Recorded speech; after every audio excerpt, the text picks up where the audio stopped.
this great topic. So let's get going. So our session today is called Shared Leadership, Transforming the ECE Hierarchy. And we're going to be hearing from our presenter, Lisa Polk. I'll tell you a little more about Lisa in just a minute, but I want to start our time together by just giving you a quick conference update. So you may have already heard this. We are planning to meet in person in Austin, Texas, April 18th through 20. And we're really excited and we're really hopeful that we will both be and feel like we're in a different place in the spring. So nonetheless, if you've registered for the conference you decide you're not able to travel at that time, you can always convert your registration to a virtual option. So that's a very flexible way for you to be involved in the conference. We're working with the conference center to open up the hotel block once again. We had shut it down in the fall after we changed the date. So we're hopeful that by early next week, that room block will be open and you can call and make your reservations or make reservations online. We'll send everyone a note when registration for the hotels opens back up. We're also working right now to just do a refresh of our conference program. We had some great things lined up to take place last spring and then fall. But as you know, things are moving at lightning speed right now in our sector. And so we're going back and kind of refreshing all of our workshop topics, and we'll be publishing an updated program again early next week. And just a quick reminder, our policies for on-site attendance, we are expecting all of our attendees to be fully vaccinated, and we'll be following the CDC guidelines. So I've had a few people ask me, well, you know, what about masks? What about other things? We will see where we are in April, and we will do as we are advised by the medical professionals. So that's where we are with the conference. And I hope you're as excited as I am about seeing people again after 3 years. So we're really looking forward to that. So our agenda for today, this is what we're going to do. I'm going to introduce our speaker and hand it over to Lisa, and she's going to talk to us about her particular work setting, some of the challenges that she's faced, and how she really kind of leaned into shared services to respond. We will have some time for question and answers at the end. If you have questions as we go through and you'd like to put those in the chat box, we have both Louise and Meredith monitoring the chat box, and they can either respond in chat or they can break into our conversation to ask the question. So we're a small enough group that we can be conversational as we need to do that. So let's get started. So I popped this visual up because I know our shared services community has seen this before. This is sort of our view of how early childhood education achieves high quality. It's a combination of business leadership and pedagogical leadership. We often spend a lot of time at OpEx focusing on the business side of things, and we do that because it's often the neglected component of this work. It's a really challenging, really vexing problem. And so we've tried to really shine a bright light on what's needed in the business leadership arena. But we will always say business leadership and pedagogical leadership really go hand in hand. And that's one of the things that's so intriguing about this story today that you're going to hear from Lisa. And so it's a great story. It's got a lot of exciting elements. So what I'm going to do actually is hand it over to Lisa. Well, sorry, let me go back. I want to tell you who Lisa is, and then I want to show you a quick video, and then we'll hand it off to Lisa to share her story. So Lisa Polk has been a part of the shared services community for a number of years. She has over 20 years experience as a teacher, a director, and an owner of a child care center. She's worked with accreditation facilitation, and worked very much in shared services when she was at Georgia Alliance for Quality Childcare.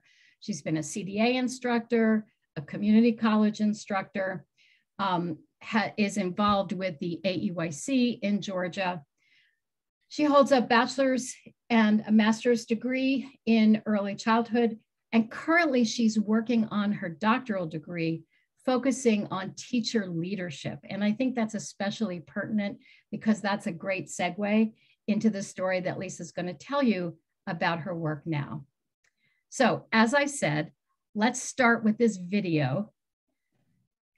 Just a quick video that sort of shows you the program where Lisa works.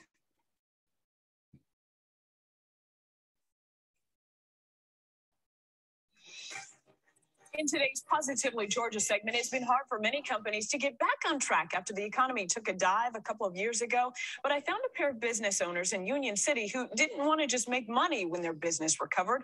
They wanted to make a difference. Yellow bear. Yellow. Welcome to Leapfrog Early Learning Academy in Union City. In many ways, it's like any other daycare. But instead of just taking care of kids in the community, they're trying to change the community. In business, you can either go and go after money, or you can leave a legacy behind. Co-owners Jet Vatha and his cousin Niraj Patel put every bit of the profits from the academy into their nonprofit, Leap to Grow. They've developed an after-school program. So what we're doing is taking the best high school kids, and we're having them mentor and volunteer and teach them the basic math and English to the after-school kids. They have a mentoring program for adults too, helping them with parenting skills. And they are reaching out to Haiti, working with a sister charity to open a daycare in that country. But it doesn't end there. We're starting an urban farming project, which will take food stamps, which will take WIC, and also work to trade. You know, if you work X amount of hours, you'll get this size bag of tomatoes. I want, every child here to be more academically successful. I want them to be healthier. I want them to have a positive role model in the community. The growth here at this center is just providing so much for us to do in the community. I never would have thought that I would have been able to have this opportunity to help heal the world, I should say. Yeah, they are making a difference in that community. I put a link to Leapfrog Early Learning Academy, their website, on our website. You can find it on the Positively Georgia page. Just look on the right-hand side here under web links. So let's get back to our PowerPoint. That's really inspiring, Lisa, and I can't wait for you to share your story. So let me now hand it off to you. Thank you, Sharon. I'm really excited to be able to speak to you guys today about what we're doing at Leapfrog. Just a little bit of background. Leapfrog is in an under-resourced area just south of downtown near the airport. We're considered to be in a food desert. We have Title I schools, and the letter scores for all of our elementary schools just within the 6 that are in close proximity to our program is an F. So we have failing schools, no access to real access to fresh fruits and vegetables, and we're in an under-resourced area. So I have known Jit and Niraj now for about 7 years, and I've only, as I became their regional director, probably about 3 years ago or so, I am that type of person that I need to touch families and children. My colleagues thought I was all nuts. They're like, what on earth are you doing? Going to be a regional director in that area. So I just kind of shooed them all away like, oh, no, it's great. And so one day, I was back in my office, and one of our van drivers, the typical nightmare that you would not want to happen anywhere that you are, one of our van drivers was having medical issues with her blood pressure and didn't tell anybody. She was just pushing through. And so when she came back, of course, she left a child on the van. The child was there for 30 minutes. So fortunately, the child was not hurt. And we knew there would be an investigation with our licensing agency. And in addition to our licensing agency, DFACS investigated. And so as a result, myself and the van driver, we were both put on the child abuse registry. And so that was, I had no idea until my licensing consultant called me. It's like, Lisa, have you spoken to the police? I'm like, spoken to the police? No, what are you talking about? And so when she said that to me, then I knew it had to be related. And so at the time, they didn't have to tell you if you were placed on the registry. So we were fortunate to find out so that we could then take the steps that we needed to do. But I was away from the center for 3 months. And so because I had an unsatisfactory criminal background check. So here I'm thinking, oh my gosh, 20 plus years in early childhood, and I have an unsatisfactory criminal background check. Oh my gosh. And so in the midst of me being away for 3 months, the center just absolutely fell apart. And I had to watch from the sidelines, and I was unable to don my Wonder Woman cape and run in and save the day as we're accustomed to doing. And so in the midst of that, when I came back, I knew that there had to be a better way to lead. I was like, we can't continue to go this way. And I thought, well, I have things I want to do too. So I was like, we can't. So in shared services, one of the things that we always talked about were those services called deeper shared services, where a group of childcare centers would get together and the strengths of each childcare center would make the group better. And so I thought, well, I don't have a group, but let me see what I can do with the strengths of our teaching group that we have here. So Sharon, if you want to move us forward one. Yeah. So traditionally in early childhood, you see academy director, assistant director, and staff, or there may be other positions like curriculum, coach, or educational specialist, however, within that mix, but it's a typical hierarchy where the academy director is at the top and she holds all the knowledge, and it either trickles down to the rest of the staff or it doesn't. So it leaves that academy director in a silo. And so research shows us that work environment and leadership style amongst leaders impacts burnout rates. And so we have, as an academy director, you typically most feel like they cannot take a vacation, a day off, or much less a lunch break without having to come back and put out fires or whatever takes place while they're just gone on a lunch break. And then you have me who's out of the building for 3 months and everything just crumbles. And the owners actually were trying, but they're not, from the video, you can tell they're businessmen. They're not early childhood educators. And so as I was thinking through this, I no longer wanted to be in a silo where I held all the knowledge. I wanted to be able to, I didn't want to take time off because of the child abuse registry, but I didn't want to be able to take as much time off when I wanted, because I also have a nonprofit and do consulting. So I wanted time for those things as well. And so I started evaluating our staff, because prior to our child abuse registry incident, I was in that traditional, I'm the regional director, but it was regional director, assistant director, staff. And my assistant director ended up leaving the company when I came back because it was too stressful for her with everything going on. And she didn't have as much knowledge as she needed. And she told me, she said, Lisa, she said, I couldn't walk in your shoes. And so we did not, when she left us, then I revisited and I just started pulling my seasoned lead teachers together and we created a team. And so each lead teacher spends time in their classroom as well as time out doing administrative tasks.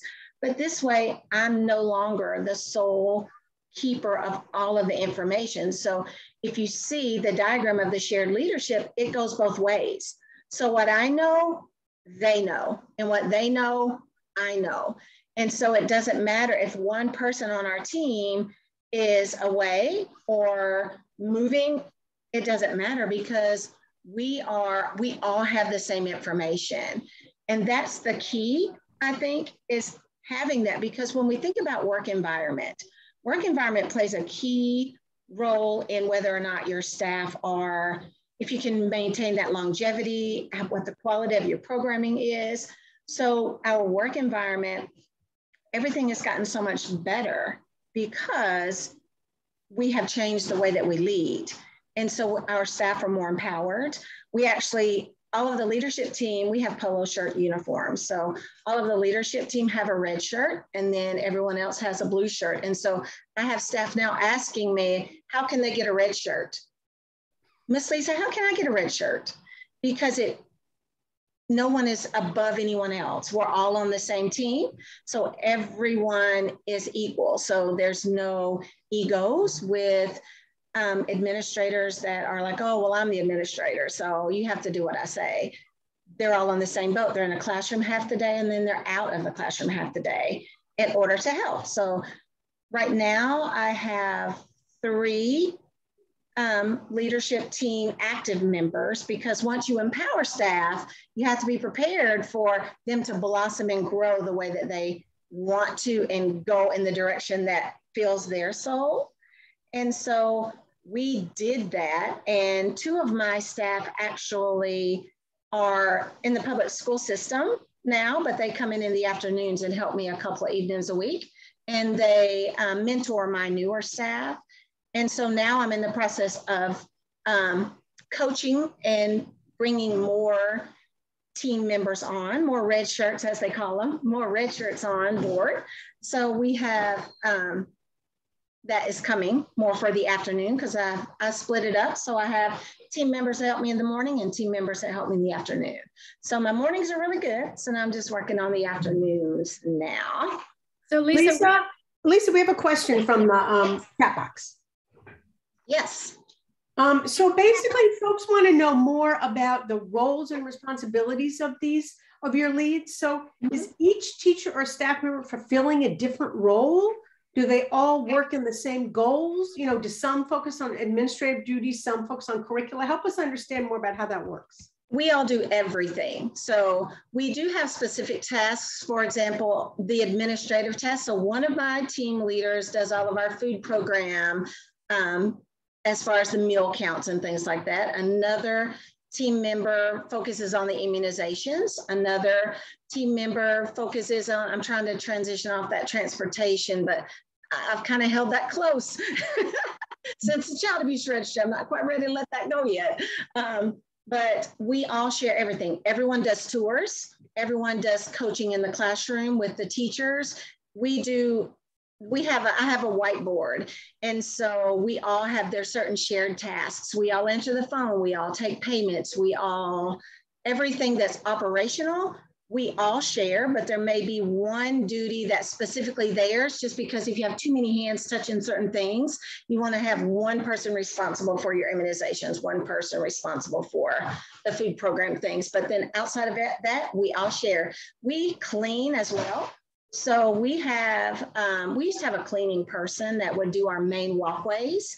And so we actually all do that. So the morning admin team do it in the mornings, and the afternoon admin team, we even do that in the afternoons.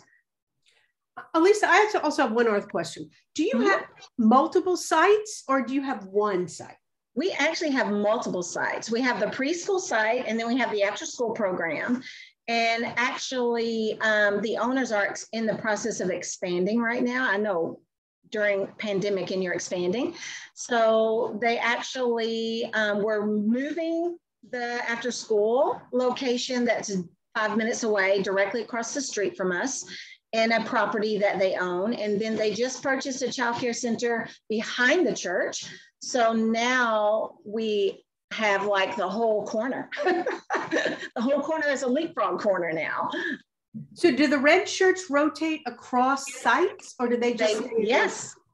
We have an after school director because it's just a part-time site, but they do rotate across sites. And when we get the other location open, there's gonna have to be renovations, but in the meantime, one of our red team will go and be the part-time administrator there, because here in Georgia, the director is there like maybe 50% of the time. So they have to have someone else, of course, listed as being in charge. So I will be listed as 50% there, 50% here, and then the other team members will rotate in and around those different locations. So they'll all be listed as people being in charge.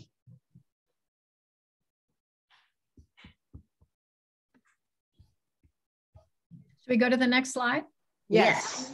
Okay.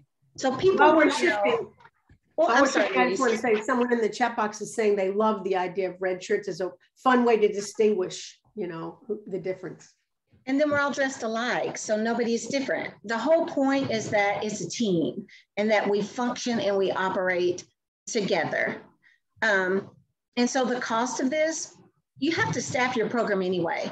So maybe you have a floater teacher, or we took our assistant director staff, her salary, and we just put it into a couple part-time people. So those part-time people cover for the afternoon leadership team primarily to be able to come out of their classroom. Mornings are much easier to work around as children flow in, and you can just schedule your staffing so that it's not costing you anything. It's actually saving you money because you have more people leading and you have more people leading, but it's not costing you any extra to have more people leading. The salary you would have had for an assistant director actually goes towards a couple part-time staff, depending on what their salary is. So, but Lisa, you also shared with me that you were also able to pay higher than the local. You want to talk a little bit about how you approach your pay scale when you have these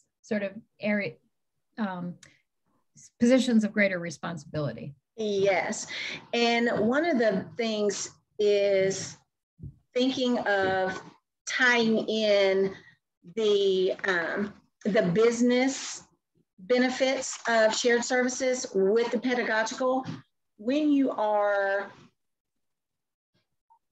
we're able to actually, here in Atlanta, we still have childcare programs that we have a diversity of qualified staff. So let me preface it that way. We have teachers with master's degrees. We have teachers with bachelor's degrees. We have teachers with associate's degrees. We have teachers with CDAs.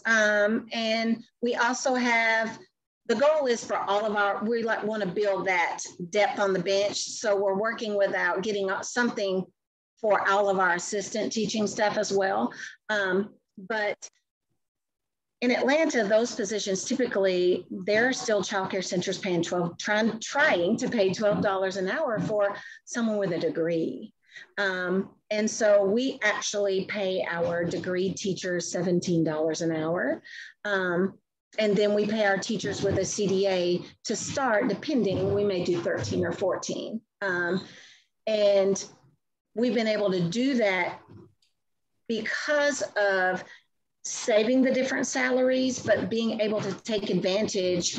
We use ProCare software, and we use lots of different aspects of ProCare. We're getting ready to do the contactless sign-in with them, the documents that you can put on, but just taking advantage of everything that we have in our area business-wise. I think the biggest key is the owners of this business are very smart businessmen.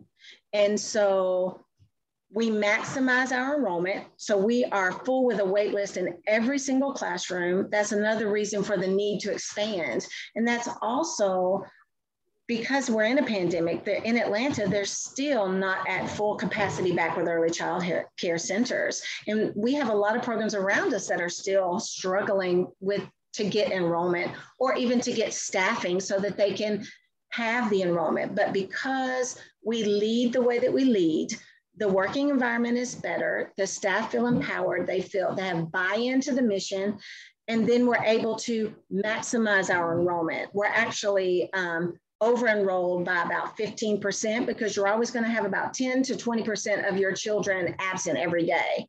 So we over-enroll by about 15%. And then we work really hard to collect all of our tuition fees. And we have 85% of our children are on subsidized childcare through the state, and we're on the food program. So we have taken advantage of every different funding stream that we could possibly take advantage of, but that's also allowed us to be where we are. And we actually have some people that come when we're doing the interview process, will come to work for us, and they may be on north of Atlanta, making a little bit higher salary, but because of the way we lead. And we give them the opportunity for growth and to follow what their path is and what is exciting for them to do. And the owners said that we were just having a conversation when they had closed on the other child care center. And they told me, they're like, Lisa, we would not have even tried to expand if we didn't have this type of leadership in place, because there's no one person. We're all going to be able to lead all of the 3 different sites. And so that makes it much more comforting, because one owner's in Colorado. He moved there 2 years ago during the pandemic. And then one owner is an hour north of the city in Gainesville, Georgia. So they're not here with us. So they have to trust us to be able to lead it. And then I'm sorry. You want me to advance? I think you're starting to talk about some of the impact. So yes. And 2, just when you think about, just touch on the scalability before I tell you all the wonderful, we can go back though. It is that the key is making sure that you invest in your team and that you provide training. So we do leadership meetings once a week. We typically try to start them on Monday mornings so that it helps to keep us all on the same page. And then we can talk about communication styles. We can talk about all of those different, we can groom our team and making sure that we are providing training. So even when I am looking for staff, I look for people not necessarily that have had lots of experience in early childhood, because we can teach that. It is making that have those leadership skills, because you always want to make sure, I'll let you move us now. Sure. You want to make sure that you always have a pipeline, because that is what's going to continue, keep building your team.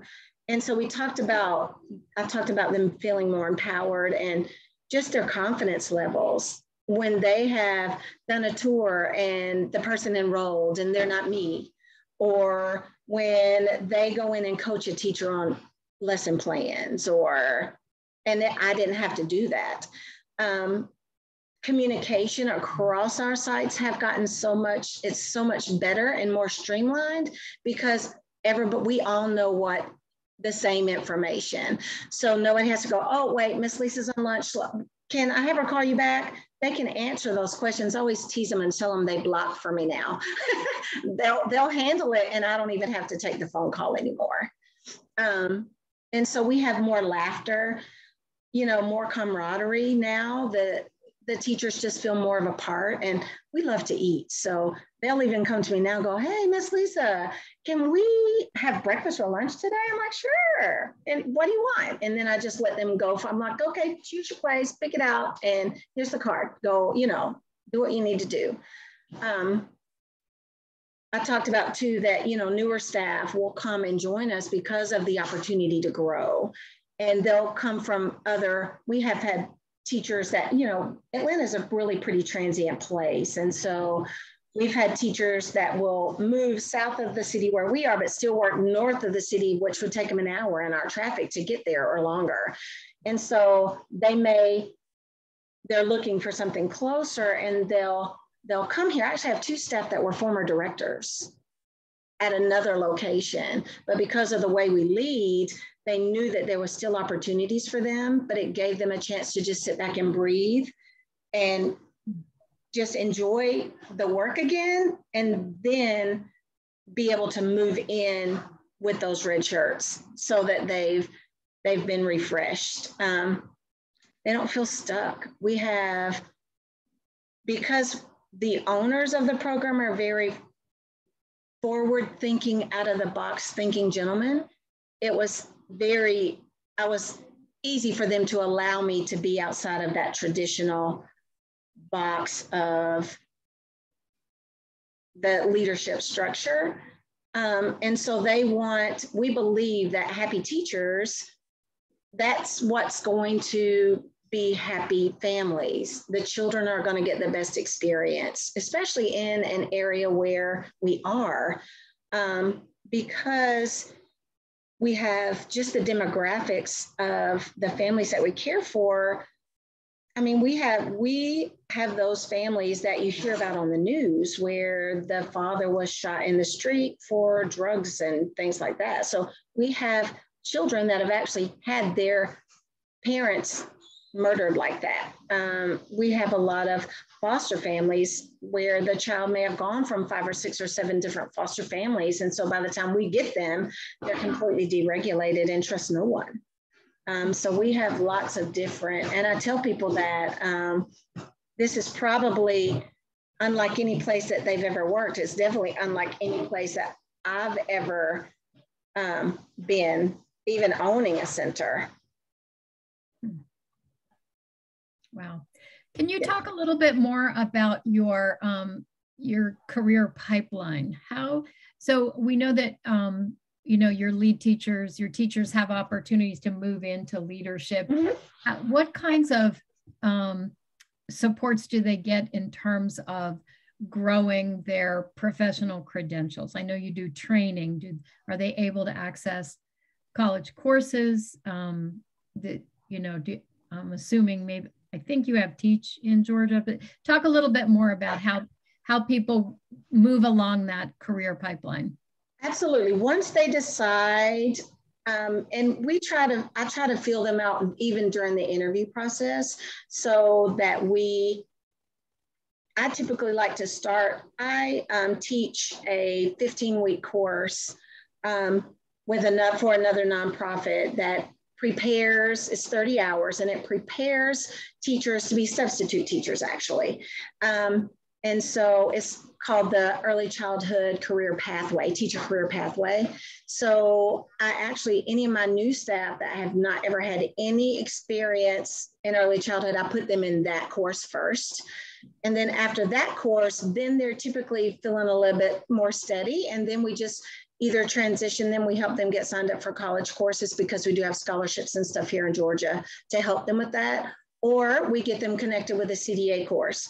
So, and then as we get them connected, we just help them through the process to wherever they want to go. We always encourage them to work towards bachelor degrees because that just gives them more options. I just had a young lady, one of my teachers, she has her bachelor's degree and she's 3 courses away from her master's actually in business. And she's completing her CDA. And she said, well, Miss Lisa, what can I do with that? I said, oh, you can do lots with that. I said, you can become a trainer. You can do, so she was like, I can? I said, of course. So she goes, you'll help me? I said, of course. So once she finishes her CDA and gets her credential, then we will start helping her to become a trainer. So then we even have another in-house trainer outside of me. I'm a level 3 trainer for Georgia. And our after-school director is a certified CPR and first aid instructor.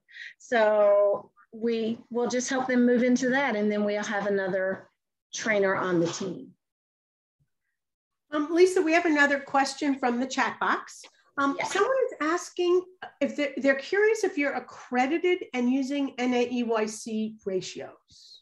As far as our ratios go, we were accredited pre-COVID. And then when we started our quality, we were NACE accredited. And when we started our quality rated improvement system, which is called quality rated here in Georgia, it was a lot to renew NACE and do that at the same time. And so we focused on quality rated first. So we are actually a 2-star within our 3-star system because we did it during the pandemic and we had to do it virtually. So the max we could do was a 2-star while we were operating virtually. As far as we had to do videos and just lots of stuff along that line. But when we go back to renew in 2023, we will renew to work towards our 3-star because they'll be back doing observations again. Our ratios are lower than Georgia state ratios. Georgia has rather high ratios. So in our infant room, we typically operate at a 1-to-4. And the state ratio is 1-to-6. In our 1-year-old classroom, we typically operate at just one lower at like a 1-to-7. And then we max our group size. So our group size is 14 and max with 2 teachers. And then for our 3-year-olds, we have our ratio is 1 to 10. And then for our, we do a private pre-K. We don't have the Georgia Lottery pre-K, and we have 26 students with 3 teachers. And depending on the age group, so I have our size is 100, our capacity is 108 here on site here. And when we have I have a transitional older 2-year-old, young 3-year-old room, and I have 3 teachers in that room because with 20 children, because they're potty training, they're trying to do all of their lesson plan activities with that transition of a group. So in certain groups, we have 3 teachers, and then we'll add a teacher around if we need to. So whenever there is a time that may be more challenging for that group of 2 teachers at any time, we will float a person in there to help them during that challenging time if they need it. And then one other thing I want to pick up on, Lisa, is that one of the things I find so interesting is that you're encouraging staff to grow. You're encouraging them, which means you're on some level encouraging them to leave you. Yeah. And so I'd love for you to talk a little bit more about why you think that's a win for you. Well, I tell them all the time, the best compliment they could ever give me was not to need me here. And so everyone needs to be able to fulfill what's this for me. When I left my desk job, I wanted something that feeds my soul. And so being here, I have the flexibility to, number one, take all of my knowledge and actually use it. And then I have a nonprofit, and we work with children and families in trauma. And then I do consulting to help people start childcare centers or just whatever it is that they may need. And so if I were in a really structured place, I wouldn't be allowed to do all of that. They'd be like, oh, no, you got to stay right there. And so because I'm allowed that flexibility, it's important to me that all the staff be allowed that very same flexibility to be able to do multiple things. And so I even have people even that were my former students. People used to laugh and say, is every teacher here one of your former students? Well, for a short time they were. And so with my nonprofit, I have a grant with United Way of Greater Atlanta, and we create early learning spaces in non-traditional places. So we go out and maybe take over a children's library, the room in the children's room in the library, and set it like a preschool class. And we work with the children and the families at the same time. And so our after school director is actually one of my lead facilitators. And so because it's an after school program, she facilitates for learning spaces 5 days a week. And then she does the after school in the afternoon, and then still does her CPR and her first aid. And my former assistant director that left does facilitation for me for my learning spaces project. And then she does other things too. She also works for the post office. She name it. She does about 3 different jobs. So because I know what I need to feed my spirit and my soul, I want all of the staff, that's important for me, that they're able to do the same thing, because life is too short. And, you know, especially when you have something traumatic happen, like the child abuse registry, who would have ever thought? I would have never thought in my whole life, but then everything happens with purpose. And so that led me to actually, that 3 months of trauma led me to a better, a better way of leading, a better work environment for myself as a result of that situation happening to me. And so it's important that everybody be able to, because a lot of times people don't leave you. So my 2 teachers that went into the public school system, one young lady has a bachelor's degree. And prior to us creating this leadership structure, we had a young lady move here from Florida, and she was homeless at the time. And she had wonderful experience in Florida in early childhood, but she couldn't find a job. I'm like, oh yeah, come on, we need you. And so she told me then during the interview, Miss Lisa, I really want to go and be a paraprofessional in the public school system. I said, okay, let us help you get there. She is also one of 3 teachers that is in the public school system, and she comes back in the afternoons too. She works Tuesday, Wednesday, Thursday for me. And it's a great fit. Listening to you talk reminds me of that saying that Ginger Rogers did everything Fred Astaire did, but did it backwards and in high heels.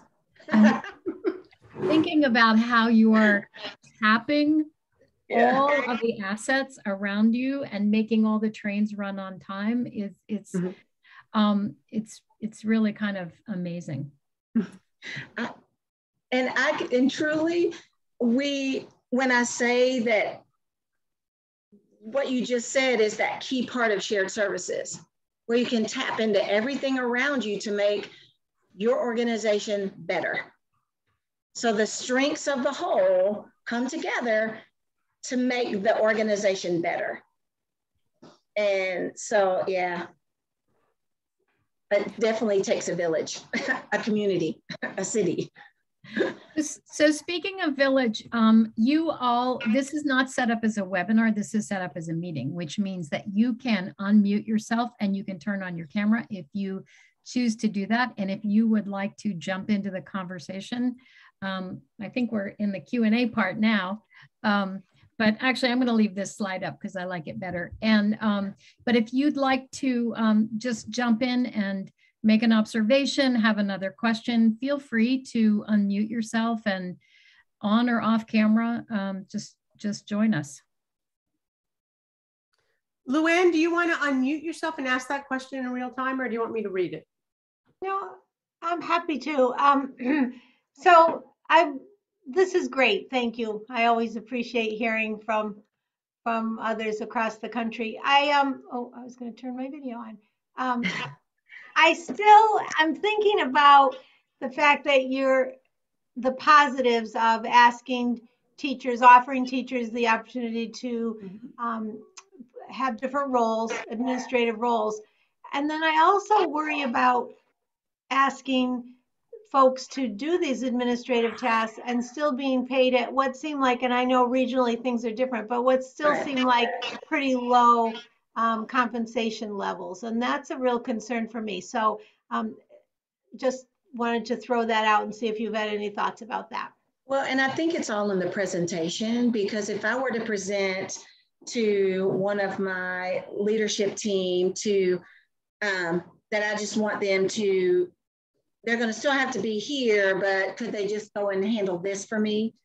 Then that would it would be demotivating for them, but we don't treat it that way. I may have someone that's a non-register answer the phone for me. I took the phone into another teacher as I went to meet the delivery for our furniture of our extension across the street before our meeting today.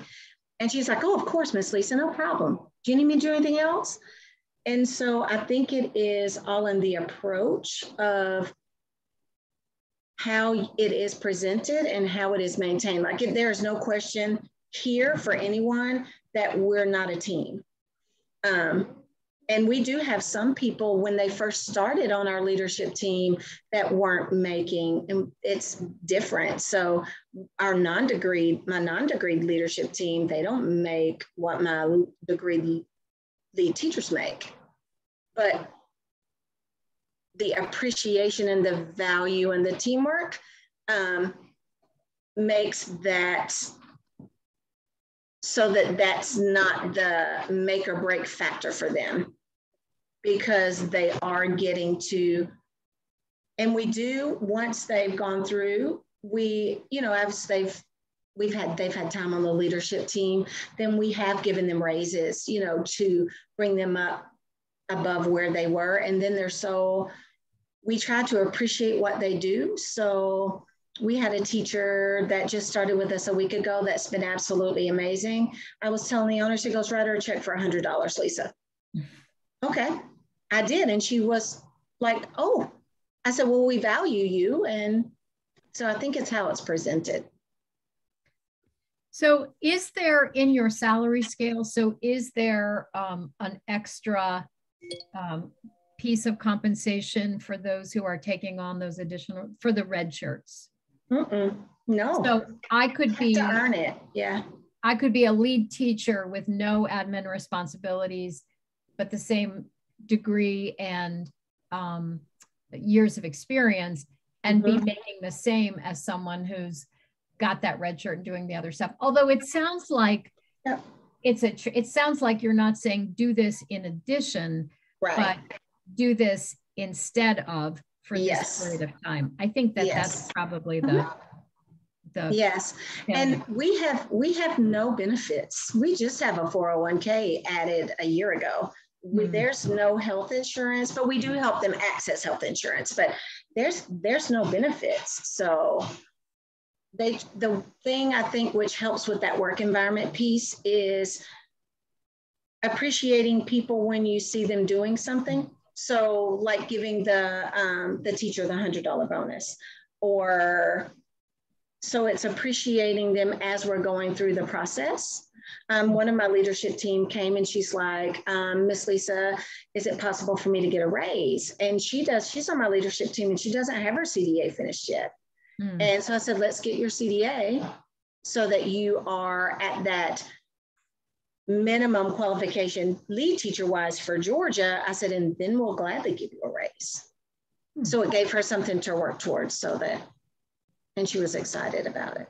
So you're not just tapping people for the red shirt duties who have advanced degrees, it sounds like. Right. Actually, 1, 2, 3 of my team right now have no degree. So how do you select who's going to be moved into those places? I look at their their communication skills. I look at their flexibility, because being on the leadership team doesn't mean that you get to sit at the front desk and answer the phone. We're cleaning the bathroom, we're covering classrooms, we're doing lots of things. So I look at their flexibility. I look at their customer service. I look how they are at how they interact with the parents and the children. And then we really, if they've got those core things, then we groom them. I'm sorry that I'm next to the kitchen, so if you heard pots and pans, we groom them and we help them gain the skills in the areas that they may need them in. So we have one of my leadership team now, I'm getting ready to sign up for some coaching classes online through Cox Campus here in Georgia. Have some coaching classes. That's fascinating. So you're just really looking at raw talent, and then really interesting, huh? Because sometimes, and I think too, because I've been doing this for so long and in so many different roles, I've done technical assistance, I'm a trainer, I taught college, I owned my own childcare center, was a regional director for a corporate chain. You get to see you have a lot of different perspectives. And so I think that I come to this role with and my shared services work, I come with a different perspective. And so I'm able to see the raw talent and help them to get to where they want to be and how they can blend in with the team. This is Louise. I think a couple of things that I keep thinking about as I'm listening to this is, number one, it's underscoring that we get real stuck on wages as being the thing. And work environment, feeling like you have some autonomy, feeling like you can step into a leadership role is for many staff just as important, if not more important. So that's one thing I think that's really coming home for me in this. The second thing that's hitting home is being in a classroom day in and day out is a real burnout job. And the opportunity to actually be in the classroom part of the day and been doing administrative duties another part of the day is actually a way to recharge your batteries. And so rather than seeing it as, oh my gosh, I have to do a different job and I have to get paid differently, wait a minute, I'm actually having an opportunity to use my energy in multiple ways. So I think it's a very interesting way to sort of start rethinking some of our go-to assumptions about the way that things ought to be. Yes, and I laugh at my team now because they plan the lunch breaks, they plan staffing gaps. I don't even touch any of that anymore. And if I have not clocked out on my break, they'll go, Miss Polk, I'm gonna clock you out now. Are you gonna leave the building now? I'm clocking you out. I'm like, yes, I'm going. There's also a sense of shared responsibility too, Mm-hmm. which is really interesting. Yeah. Yes. Yes, for sure. I love the idea that you're not just looking to the folks who have had a chance to earn degrees to pull into this leadership circle, because so much of that is about historically what you've had access to, right? What is your life journey and have you been able to? So the fact that you've sort of got your eyes set on saying, who are the folks here who are, you know, have this talent and are poised to be able to grow, to use those talents and to pair it with the kind of professional credentialing that goes along with that. I think that's really awesome. I have one last very processy question, Lisa. Sure. So I would imagine that scheduling all of this is pretty complex. Do you use like scheduling software? How do you sort of think about how you move staff around classrooms? It's actually really easy. I don't use any scheduling software at all. I have kept existing schedules the way that they are from that person that's in the classroom. And then I just think about, I love consistency. So we don't have a lot of fluctuation. I want the same people to do the same lunch breaks every day. I want all of that to take place. And so I've just taken their schedule and then I just look and see. I have one young lady, she opens for me at 5:30 every morning. She's here 5:30 to 2:30 every day. And so she just knows, she's on my leadership team. So she just knows that she's going to cover those classrooms as those teachers come in, as we've staggered their shifts. And by 9 o'clock, we're steady. She comes out for a couple hours, does whatever we need to do. And then she goes and helps with lunch breaks. So yeah, I just take their existing schedules and I look at who I have, and if I need that's why those part-time people are key. So if you have a couple part-time people, then you don't have to move people around so much. The part-time people just come in and cover, so those other people can come out, and it just keeps the consistency together. And I'm sorry, one last question. I keep thinking I'm over, but another big deal is call-outs. Like lots of childcare centers suffer from call-outs. I'm curious whether you feel like this has really impacted the rate of call-outs. It hasn't so much for us. There was a time that we had lots of, you typically have those same staff members that will consistently call out all the time. So when we had that, we replaced those staff. With each time that we've had to replace a staff person, we've replaced them with a more qualified staff person. And so now that we have such a diversity of degrees, we do a time off request system. So they can have off anytime they need it, not a problem. As long as they follow the process, I give them the time. And we don't have an issue anymore. And because we have keep extra staff, like our admin team, if there's a call out, they can just float in for that day if they need to. And they understand that they would help and they kind of serve as if the need is there. Interesting. Well, I think we've covered what we wanted to cover. If there are any last questions, either call it out or put it in the chat box. I'm going to move us to our final slide, which has our contact information, obviously our website. We do have an update on the conference hotel block, and that is that you can call and make the reservation over the phone, and we're working to get the link up if you prefer to do that online. I think that is probably just a few days away. But if you're anxious to get that done, you can do that over the phone. And I think, question. Will Lisa be sharing her contact information? Lisa, can people email? How do you prefer? We'll put it in the chat box. We can do email, and then if there's anyone that wants to have a phone conversation, we can just schedule that. That's no problem. All right. If you tell me your email, I will type it in the chat box and people can copy it. Lisa Polk it's the letter Y. I know that's crazy. ymail.com. I think Yahoo was trying to compete with Google at one point. There we go. Yeah. All right. Very good. Well, I want to thank everyone for coming today. And Lisa, thank you so much for taking the time to share this story with us. I told you all it was exciting and had lots of fun twists and turns. So thanks so much. Be on the lookout for updates for the conference and lots of fun things to come. So take care, everybody. Thank you guys so much for the opportunity. Bye, Lisa. Thanks.